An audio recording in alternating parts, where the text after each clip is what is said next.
കാരുണ്യത്തിന്റെ മുത്ത് സൂക്ഷിക്കാൻ വേണ്ടി പല മേഖലകളും നമുക്ക് നൽകി. അതിൽ നിന്ന് സൂക്ഷിക്കാത്തത് കാരണമായി വരുന്ന ആഫത്തുകളെ വിവരിക്കുന്നു. എത്ര മഹാന്മാരാണ് നമുക്ക് താക്കീത് നൽകിയത്. ഒന്നിച്ചിരുന്ന് പലതരത്തിലുള്ള സിനിമകൾ കാണുന്ന വീടുകളുണ്ടോ? ഉമ്മയും ബാപ്പയും ഭർത്താവും ഭാര്യയും ആൺകുട്ടികളും പെൺമക്കളും ഒരുമിച്ചിരുന്ന് വീട്ടിൽ സിനിമ കാണുന്നുണ്ടോ? ആ സിനിമ ചിലപ്പോൾ നല്ല നല്ല വാർത്തകളാണ്. ആ വാർത്തകൾക്കിടയിലാണ് പെട്ടെന്നൊരു പരസ്യം വരുന്നത്. ആ പരസ്യം നമ്മുടെ മക്കളെ വെടക്കാക്കുന്നു. മാതാപിതാക്കളെ, ഉമ്മയും ബാപ്പയും മകനും മരുമകളും ഒന്നിച്ചിരുന്ന് സിനിമ കാണുന്ന സമയത്ത്, വാർത്തകൾ കേൾക്കുന്ന സമയത്ത് ഇടയിൽ വരുന്ന പരസ്യമാകുന്ന കൂത്താട്ടങ്ങൾ അത് നമ്മുടെ മോളെ നശിപ്പിക്കുന്നതാണ്.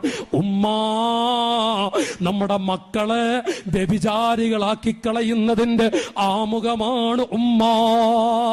ചെറിയ കുട്ടികളെങ്ങാനും ആ വാർത്തകൾക്കിടയിൽ, നമ്മുടെ വാർത്തകൾക്കിടയിൽ ഈ പരസ്യം കണ്ട് ആണും പെണ്ണും പരസ്പരം ചുംബിക്കുന്ന കാഴ്ച ചെറിയ കുട്ടികൾ കണ്ടാൽ അവരുടെ മനസ്സിൽ പതിഞ്ഞോ? ഇനി അവരുടെ മനസ്സ് മന്ത്രിക്കുന്നത് പ്രവൃത്തിയിൽ കൊണ്ടുവരാനുള്ള വടിയാടി. മാതാപിതാക്കളെ, നെഞ്ചുറപ്പുള്ള സ്വർഗത്തിൽ മക്കളുമൊത്ത് കിടക്കാൻ ആഗ്രഹിക്കുന്ന മാതാപിതാക്കളെ, നമ്മുടെ കുട്ടികൾ കാണുന്നുണ്ടോ? സൂക്ഷിക്കേണ്ടത് മാതാപിതാക്കളുടെ ദൗത്യമാണ്. അന്യപുരുഷന്മാരും അയൽക്കാരും വീടകങ്ങൾ കയറിറങ്ങുന്ന ഒരു ദുസ്വഭാവമുണ്ടോ? എത്ര അയൽപ്പക്കത്തുള്ളവരാണെങ്കിലും അടുക്കളയിലേക്ക് അവരെ പ്രവേശിപ്പിക്കരുതേ മുസ്ലിമീങ്ങളെ. അതുകൊണ്ട് സ്നേഹം കുറയില്ല. അത് താൽക്കാലികമായി സ്നേഹം കുറയുന്നതാണ് എങ്കിലും, കുറക്കുന്നതാണ് എങ്കിലും ഒരു വലിയ ജീവിതമാണ് കിട്ടുന്നത്. അല്ല എങ്കിൽ അയൽവാസികളാവട്ടെ, ചങ്ങാതിമാരാവട്ടെ, കൂട്ടുകാരാവട്ടെ, നമ്മുടെ അടുക്കളയിൽ മാതാപിതാക്കളെ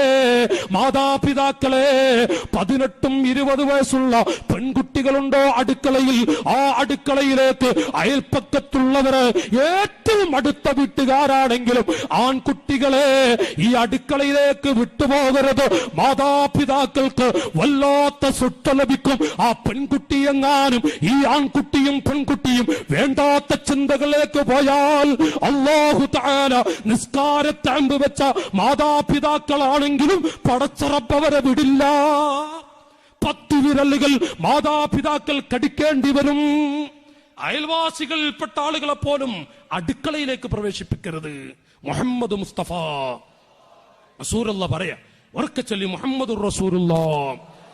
നമ്മുടെ ഭാര്യയും നമ്മുടെ പെൺകുട്ടികളും നമ്മുടെ സഹോദരിമാരും വ്യഭിചാരമാകുന്ന വൃത്തികെട്ട പ്രവണതയിൽ നിന്ന് രക്ഷപ്പെടാൻ ഒരാൺകുട്ടിയെയും അടുത്ത മഹറമല്ലാത്ത കുടുംബത്തിലെ ആളുകളാണെങ്കിലും മഹറമല്ലാത്തവരാണോ അടുക്കളയിലേക്ക് പ്രവേശിപ്പിക്കരുത്.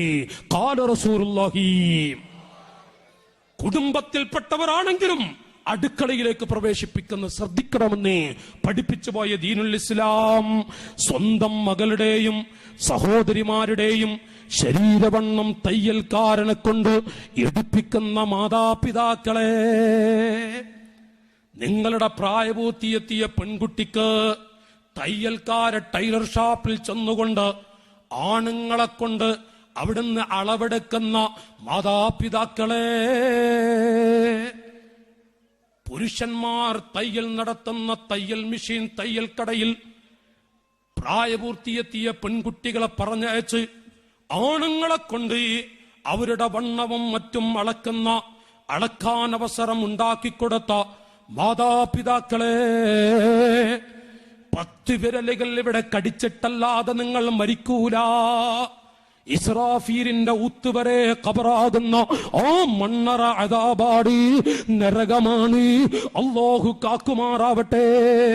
അവിടുന്ന് അന്യർക്ക് വീടുകളിലുള്ള അമിത സ്വാതന്ത്ര്യം ആരാണെങ്കിലും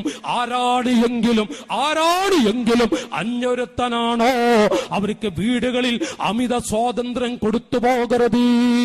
പറയുന്ന മുസ്ലിയാരോട് ചിലപ്പോൾ വെറുപ്പ് വരുന്ന കൂട്ടുകാരുണ്ടാവും. എന്റെ അനുജാ, സ്നേഹിത, ഇതിന്റെ ഗൗരവം ഒരു കുട്ടി നഷ്ടപ്പെട്ടാലേ അറിയൂ. എത്ര അടുത്തവരാണ് എങ്കിലും അന്യർക്ക് വീടുകളിൽ അമിത സ്വാതന്ത്ര്യം കൊടുക്കുന്ന ദുർഗതി. എത്ര ചെറുപ്പക്കാരാൻ ഭാര്യയൊന്ന് സംസാരിക്കാത്തതിന്റെ പേരിൽ അവിടെ ത്വലാഖ് ചൊല്ലിവിട്ട പാരമ്പര്യം നമ്മുടെ നാടുകൾ കണ്ടുവരുന്നു. ഗൾഫുകാരനാണ്, ഗൾഫുകാരന്റെ ഭാര്യ. അപ്പോ ഭാര്യക്കാണ് കത്ത് അല്ലെങ്കിൽ കാശ് കൊടുത്തിട്ടുണ്ട്. ഒരു സ്വാലിഹത്തായ പെണ്ണാണെങ്കിൽ മറയുടെ പിന്നിൽ വെച്ച് സംസാരിക്കും.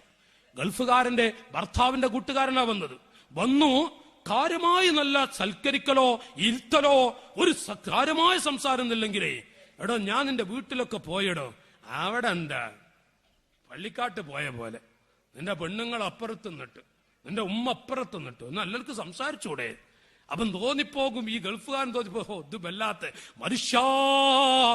ദീനിന്റെ പടയാളികളെ, ആ പെണ്ണ് സ്വർഗത്തിലെ നിങ്ങളുടെ മുത്താകുന്നു. അങ്ങനത്തെ ഭാര്യയാണോ നിങ്ങളുടെ കൂട്ടുകാരനാണ് വീട്ടിൽ വന്നതെങ്കിലും മറയുടെ പിന്നിൽ വെച്ചുകൊണ്ട് സംസാരിക്കേണ്ടി വന്ന ആ പെണ്ണാണോ? ചെറുപ്പക്കാരെ, ആ പെൺകുട്ടിക്ക് ദുആ ചെയ്തോളൂ, അത് നിന്റെ സ്വർഗത്തിലെ കരളാടി. നേരെ മറിച്ച് നിന്റെ ഏറ്റവും അടുത്ത കൂട്ടുകാരാണെങ്കിലും വരുമ്പോഴേക്കും വീട്ടിലിരുത്തി അടുത്തുപോയി സംസാരിക്കുന്നവൾ, അവൾ നാശകാരിയാൻ. നിനക്ക് പറ്റിയ പെണ്ണല്ലവൾ. ആ പെണ്ണ് പലതിലേക്കും പെട്ടുപോകും. അല്ലാഹു കാക്കുമാറാവട്ടെ.